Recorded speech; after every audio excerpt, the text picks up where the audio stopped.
चिल्लोड असतो, बीड असतो, परळी असतो, भोकरदन असतो, या ठिकाणी पण मोठ्या प्रमाणात जन्मपत्र घोटाळा झालेला आहे. चिल्लोडच्या संबंधात आज मी 11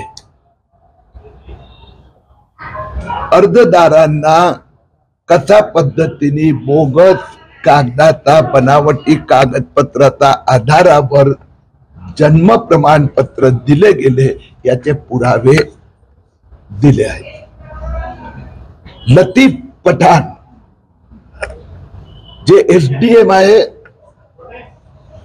त्यांनी एकंदर 25हून अधिक जन्म प्रमाणपत्र दिले. त्यातना 1100चे तर पुरावे मी दिले की जे बोगस आहे. त्यातना 1000 असे आहे की फक्त आधार कार्ड दिले आणि त्याला जन्माचा दाखला देऊन टाकले. 400 अर्ज असे आहे की ज्यात आधार कार्डावर 1 तारीख जन्माची लिहिली आहे आणि लतीफ पठाणनी भलत्याच तारखेचं जन्म प्रमाणपत्र देण्याचे आदेश दिले. मी काल मंत्रालयात पण मागणी केली आहे की लतीफ पठाणची ताबडतोब हकालपट्टी व्हायला हवी, त्यांना निलंबित करा.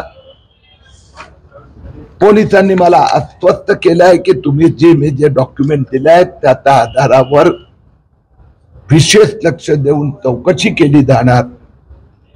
आज याआधी सिटी चौक पोलीस स्टेशन येथे जे बांगलादेशी प्रमाणपत्र घोटाळा झाला आहे त्या FIR मध्ये माझंही स्टेटमेंट घेण्यात आलं. नवीन माहिती समोर अशी आली आहे की संभाजीनगर महापालिकेत पण या संबंधात मोठा गैरव्यवहार झालेला आहे. संभाजीनगर जे SDM उपविभागीय अधिकाऱ्यांनी जे 25 अर्ज त्यातना 16 आदेश दिले त्या संबंधित टोटल कागदपत्र संभाजीनगर महापालिकेत नाही आहेत.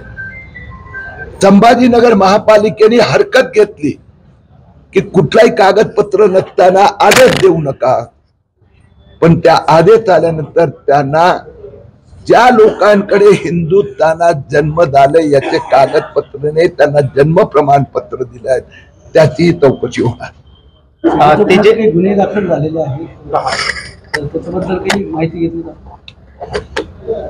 आता इथे सिल्लोड आणि संभाजीनगर तर सिल्लोड संबंधी विस्तृत चर्चा झाली. मी ऍडिशनल 11 आज दिलेले आहेत कारण की शनिवारी मला सिल्लोडचे उपविभागीय अधिकारी लतीफ पठाणनी माहिती अधिकारात 43,000 डॉक्युमेंट दिले.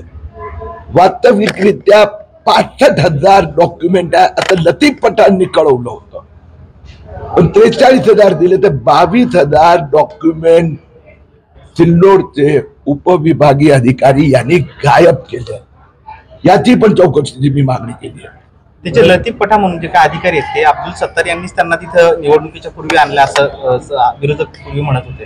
आता एक गोष्ट तर स्पष्ट आहे, हा विषय थेट पर्यंत जाणार आणि त्यात जे जे कोणी इन्व्हॉल्व होते म्हणजे मालेगाव तर 4-3 महिन्यापूर्वी FIR झाला होता. तो मालेगाव मध्ये महापालिकाचे अधिकारी, तहसीलदारचे अधिकारी, काही वकील, डॉक्टर सगळे जे जे इन्व्हॉल्व आहेत त्यांची अटक झालेली आहे. सिल्लोडचं मालेगाव बनवण्याचं कटकारस्थान ज्या राजकीय नेत्यांनी केलं आहे